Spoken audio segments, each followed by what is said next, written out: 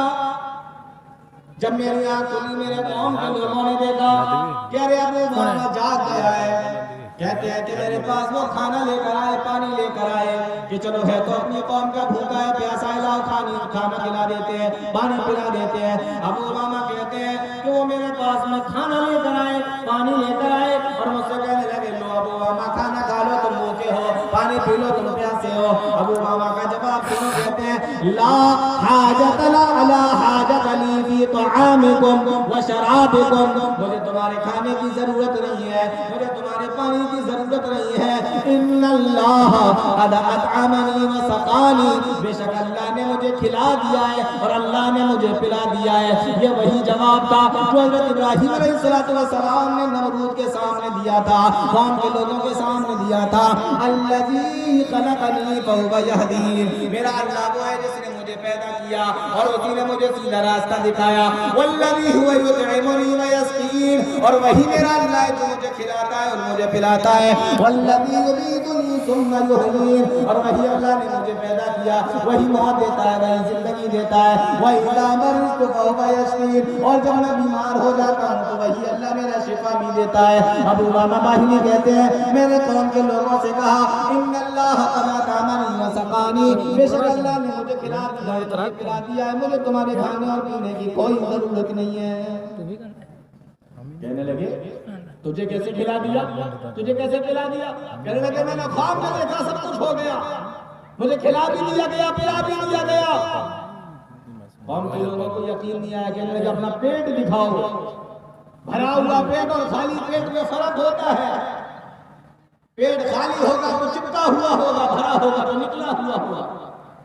انہوں نے میرا پیٹ چیک کیا, غور سے سنو, کہتے ہیں کہ انہوں نے میرا پیٹ چیک کیا اور ایک بار نہیں کئی مرتبہ چیک کیا, اور وہ میرا پیٹ جب انہوں نے بھرا ہوا دیکھا تو انہیں یقین آ گیا میری بات پر, اور کہتے ہیں میری اس چیز کو دیکھ کر ہماری قوم کے کئی لوگ اسلام لے آئے, کئی لوگوں نے کلمہ پڑھ لیا مسلمان.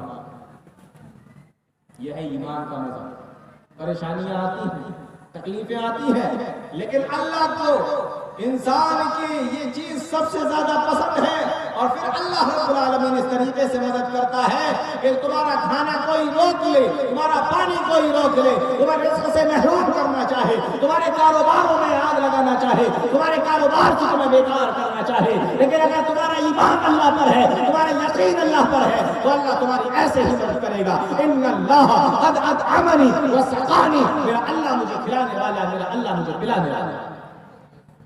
ہمیں یقین چاہیے, ہمارے اندر ایمان چاہیے ہو.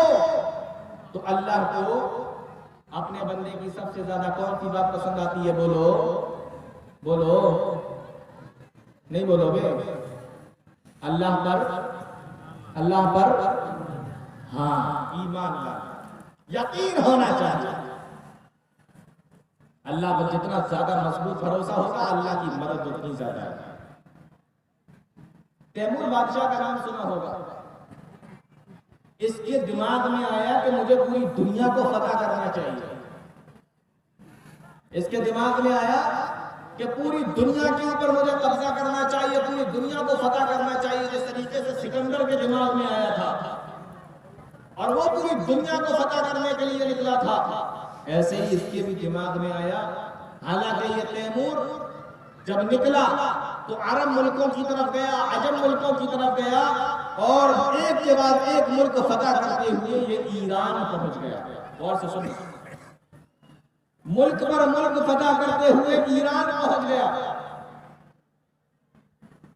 ایران میں اس نے حملہ کیا, کچھ لڑائیاں ہوئی ایران کے لوگوں سے. ایران کے تمام لوگ مسلمان تھے, وہاں لڑائیاں ہوئی, مسلمانوں سے بھی لڑتا تھا.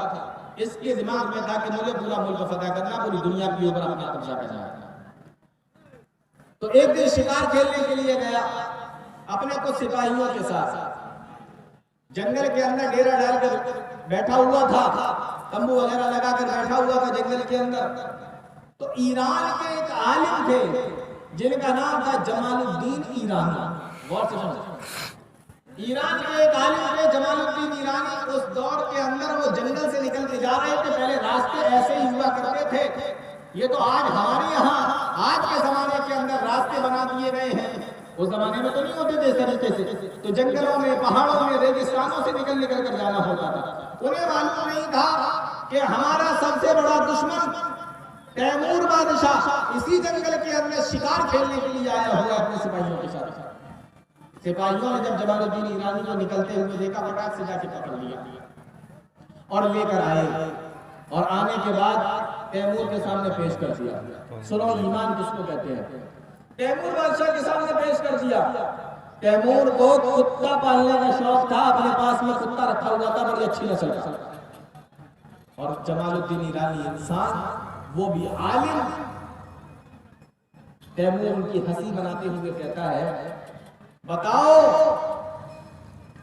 آج تم میرے سامنے بیٹھے ہو, میں چاہوں تو تمہیں بھی مار سکتا ہوں, تمہارا قتل کر سکتا ہوں. تمہارے سامنے میری کیا اوقات ہے, کیا حیثیت ہے.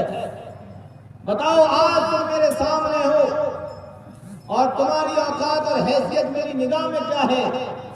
آج تمہاری اوقات اور تمہاری حیثیت میری نگاہ میں میرے اس کتے سے بھی زیادہ بدتر۔ میں اس کو پھر بھی پیار سے پالتا ہوں، پوستا ہوں، ہاتھ پھیرتا ہوں، کھلاتا ہوں، لیکن تم ایک عالم ہو، لیکن اس کے باوجود تمہاری میری نظر میں اوقات اس کتے سے بھی زیادہ ہے۔ جمال الدین ایرانی نے کہا کہ بادشاہ میں ابھی تجھے یہ نہیں بتا سکتا کہ میری ویلو زیادہ ہے، میری اوقات زیادہ ہے یا تیرے کتے کی اوقات زیادہ ہے، لیکن ہاں ایک دن میں ضرور تجھے یہ بتا کر جاؤں گا، اپنی موت سے پہلے ضرور تجھے یہ بتا دوں گا کہ میری اوقات زیادہ ہے یا تیرے کتے کی اوقات زیادہ ہے۔ تیمور کہنے لگا کب؟ کہنے لگے کہ میں تجھے بتاؤں گا ضرور اپنی موت سے پہلے۔ تیمور نے چھوڑ